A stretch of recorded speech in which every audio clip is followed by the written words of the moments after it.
School के headmaster को रातों रात बनाया गया बीएलओ। 24 घंटे बिना ट्रेनिंग के करवाया गया काम और अब 7वें बीएलओ ने दी अपनी जान। आदाब, नमस्कार, सत श्री अकाल, peace to be with you दोस्तों। मेरा नाम है जुनैद भाटी और आप देख रहे हैं द न्यूज फीवर। जब से ये एसआईआर यानी कि स्पेशल इंटेंसिव रिवीजन का काम शुरू हुआ है, तभी से सारे बीएलओज यानी कि बूथ लेवल ऑफिसर्स एक तरीके के दबाव में आ चुके हैं। जब से ये एसआईआर के फॉर्म भर रहे हैं, तभी से इन लोगों के ऊपर इतना ज्यादा दबाव आ चुका है कि रात रात भर सो नहीं पा रहे हैं। कुछ बीएलओज का तो ये भी दावा है कि वो 20 रातों से लगातार इन फॉर्मों को भरने में लगे हुए हैं। इन फॉर्म्स को भरने की जो आखिरी डेट है, वो इनके लिए एक तरीके से आफत बन चुकी है। इनको रात को नींद नहीं आती है, इनके सपने में भी सिर्फ अब ये फॉर्म ही आ रहे हैं और इसी के चलते बीएलओज अपनी जान भी दे रहे हैं। अब तक देश के अंदर 7 बीएलओज की जान जा चुकी है, जिसमें 3 बीएलओज ने अपनी जान खुद दे दी है। और अब एक और ताजा मामला निकल कर आ रहा है मुरादाबाद से। जी हाँ, मुरादाबाद के सर्वेश सिंह ने अपनी जान इसी वजह से दे दी। सर्वेश सिंह की एक वीडियो भी निकल कर आई है, जिसमें वो साफ तौर पर रोते गिड़गिड़ाते हुए नजर आ रहे हैं। वो कहते हुए नजर आ रहे हैं कि ना हमें कोई ट्रेनिंग दी गई, ना हमें बताया गया, हम तो स्कूल के टीचर हैं। जी हाँ, हमें अचानक से बीएलओ बना दिया गया, जिसके बाद हमें 1000 से ज्यादा फॉर्म्स भरने के लिए कहा गया और रात को हम सोते नहीं हैं। 20 रातों से मैं सोया नहीं हूं, मुझे लगातार ये फॉर्म भरने की चिंता सता रही है, जिसकी वजह से मेरा दिमाग अब काम नहीं कर रहा है। मेरा नाम बबली है। कराए एसआईआर वाले फॉर्म जो भरे जा रहे हैं, फिल करे हैं, या तो इन्हें ट्रेनिंग देनी चाहिए थी। पहले ट्रेनिंग नहीं दी ना, एकदम बीएलओ बना दिया। स्कूल के हेड मास्टर हैं, बीएलओ थोड़ी है वो। या तो उन्हें ट्रेन करते कि तुम्हें ये काम करना है। इतने सारे फॉर्म दे दिए उन्हें, 1015 फॉर्म दे दिए उन्हें फिल करने के लिए। आके ये लोग किसी का सपोर्ट तक नहीं मिला उन्हें। अच्छा, क्या कारण है जो इन्होंने किया है? दबाव के कारण करा उन्होंने। किन लोगों का दबाव था? इतना प्रेशर है, रात के 1-2 बजे मैं काम करवा रही हूँ, उनके साथ खुद काम कर रहे हैं, तो कह रहे बताओ मैं क्या करूँ। दोस्तों, सुना आपने, सर्वेश कुमार की धर्मपत्नी भी साफ तौर पर कहते हुए नजर आ रही है कि उनके पति तो सिर्फ एक साधारण टीचर हैं, उन्हें अचानक से बीएलओ का काम करने के लिए दे दिया गया और बीएलओज के ऊपर जो दबाव है उसके बारे में किसी ने नहीं सोचा। जो भी सरकार के आला अधिकारी हैं, जो भी इलेक्शन कमीशन के आला अधिकारी हैं, उन्होंने ये तो नहीं पूछा कि आपके ऊपर कोई दबाव तो नहीं है, आपके ऊपर कोई प्रेशर तो नहीं पड़ रहा है, बल्कि वो लोग ये जरूर पूछ रहे हैं कि आपने अभी तक कितना काम कंप्लीट किया, आपने अभी तक कितने फॉर्म भर दिए। और इसी की वजह से सर्वेश कुमार जैसे और भी बीएलओज ने अपनी जान दे दी है। बेशक इलेक्शन कमीशन ने बीएलओज की तनख्वाह को डबल कर दिया गया हो, बेशक इलेक्शन कमीशन ने कह दिया हो कि जितने भी बीएलओज एसआईआर का फॉर्म भरने में इस वक्त लगे हुए हैं, जितने भी लोग एसआईआर के काम पर लगे हैं, उन सब की सैलरी डबल कर दी जाएगी। लेकिन क्या सैलरी डबल करने से, क्या तनख्वाह डबल करने से उन लोगों का दबाव कम हो पाएगा? उन लोगों के दिमाग पर जो प्रेशर पड़ रहा है, जो लोग वो 20-20 दिन से सो नहीं पा रहे हैं, क्या उनका इस तरीके का प्रेशर खत्म हो पाएगा? जी हाँ, अब आप सुनिए कि सर्वेश कुमार की माता श्री का क्या कहना है। टेंशन में अपना उन्होंने क्या करते हैं। किस चीज की टेंशन थी?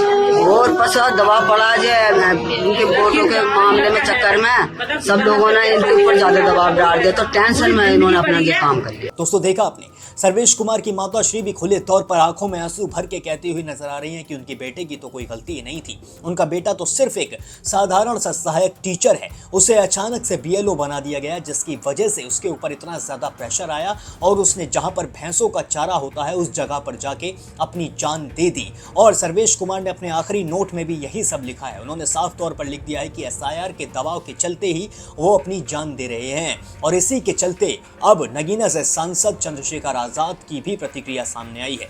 सुनिए उनका क्या कहना है।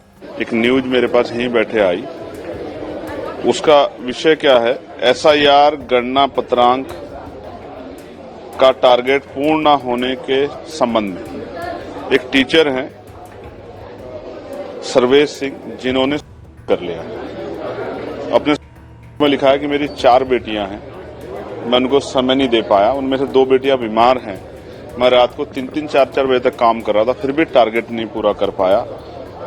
मैं जीना चाहता हूं, उन्होंने अपने स्वास्थ्य, लेकिन मजबूरी में मेरा मानसिक स्वास्थ्य खराब हो गया है, मर रहा हूं क्योंकि मेरे ऊपर बहुत दबाव है। ऐसी प्रक्रिया किस काम की जो हमारे अध्यापकों की जान ले ले?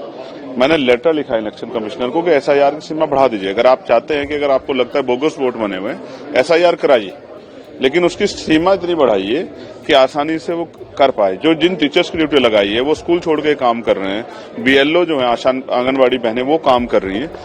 इस प्रक्रिया से जो नुकसान हो रहा है, जो अविश्वास की भावना बन रही है, दोस्तों देखा आपने, चंद्रशेखर आजाद भी खुले तौर पर सिर्फ और सिर्फ इलेक्शन कमीशन पर सवाल उठाते हुए नजर आ रहे हैं। हम ये नहीं कह रहे हैं कि एसआईआर कराना गलत है, हम ये नहीं कह रहे हैं कि एसआईआर के फॉर्म भरवाना गलत है, बिल्कुल सही है।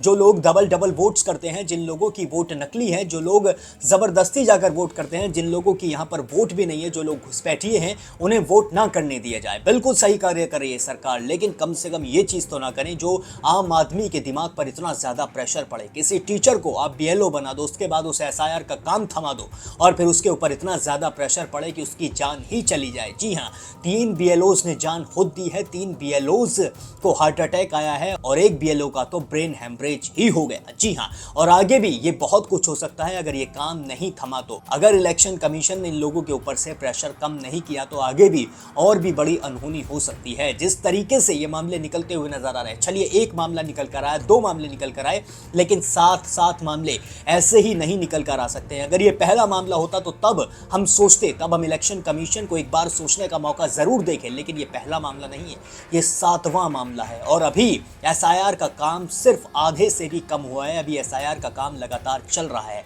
आप सोच कर देखिए कि जो और भी बीएलओज हैं, जो आपके यहाँ पर बीएलओज हैं, जो आपके शहर में बीएलओज हैं, इस वक्त उनके ऊपर कितना प्रेशर होगा। उनका दिन रात एक हो गया है। ये तो सिर्फ सर्वेश कुमार थे, और तो और देवरिया के लेखपाल आशीष कुमार की भी ऐसे ही जान चली गई है। उनके परिजनों का आप सुनिए क्या कहना है। और आनन फानन में परिवार के न चाहते हुए भी फोर्स के बल पर जिला प्रशासन ने पोस्टमार्टम करा दिया और आज परिवार के लोग लाश की दाह संस्कार करने से मना कर रहे हैं।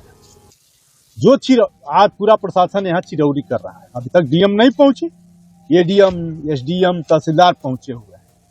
पूरा लेखपाल संघ मांग कर रहा है कि आप क्या दे रहे हो अपने कर्मचारी को, बता दो। सरकार मौन है, अधिकारी मौन है, और ये हत्याएं भारत सरकार का तुगलकी फरमान, ये निर्वाचन आयोग का फरमान नहीं है। निर्वाचन आयोग तो भारत सरकार का गुलाम हो गया है, हुक्मी हो गया है। इतने लगन के समय में, इतने खेती के समय में आप दबाव बना रहे हो कर्मचारियों पर, उसी का परिणाम हो रहा है कि हाथ कर रही हैं महिलाएं, हत्या, पुरुष कर्मचारी मर रहे हैं। उनका भी साफ तौर पर यही कहना है कि इलेक्शन कमीशन के दबाव की वजह से ही ये सब हो रहा है। अगर आप लोगों को काम कराना है तो फिर आप मैन पावर बढ़ाइए, आप लोग बढ़ाइए। आप इन लोगों को अचानक से इतना ज्यादा कार्य क्यों दे रहे हैं? इन लोगों की 20-20 दिन की नींदें हराम हो गई हैं, इन रातों को नींद नहीं आ रही है, तो ये क्या करेंगे? इसी वजह से इनके ऊपर इतना ज्यादा दबाव, इतना ज्यादा प्रेशर इस वक्त पड़ता हुआ भी नजर आ रहा है। अगर आप चाहते हैं कि इन सभी बीएलओज को जस्टिस मिलना चाहिए, जिन लोगों की जान गई है उन सभी को न्याय मिलना चाहिए, तो कमेंट सेक्शन में जस्टिस फॉर बीएलओ जरूर लिख दें और सरकार पर यह दबाव जरूर डालें कि एसआईआर का काम कम करो या फिर बीएलओज बढ़ाओ, या फिर उन लोगों को बढ़ाओ जो एसआईआर का काम अलग से कर सके। इन लोगों पर दबाव डालने से कुछ नहीं होगा, सिर्फ इन लोगों का घर बर्बाद होगा, इन लोगों की जिंदगियां पूरी तरीके से खत्म हो जाएंगी। जैसे कि अभी 7 बीएलओज के पूरा परिवार उजड़ चुका है, 7 बीएलओज की जिंदगियां खत्म हो चुकी हैं। अगर आप चाहते हैं कि आगे ऐसा ना हो तो कमेंट सेक्शन में जस्टिस फॉर बीएलओ जरूर लिखें। और अगर आप भी इस खबर पर कोई राय रखते हैं या फिर आपके यहाँ भी कोई ऐसा बीएलओ है जो इस वक्त ऐसे ही प्रेशर से जूझ रहा है, तो कमेंट सेक्शन में जरूर बताएं। बाकी और भी सारे अपडेट्स के लिए अभी सब्सक्राइब कर लें द न्यूज़ फीवर।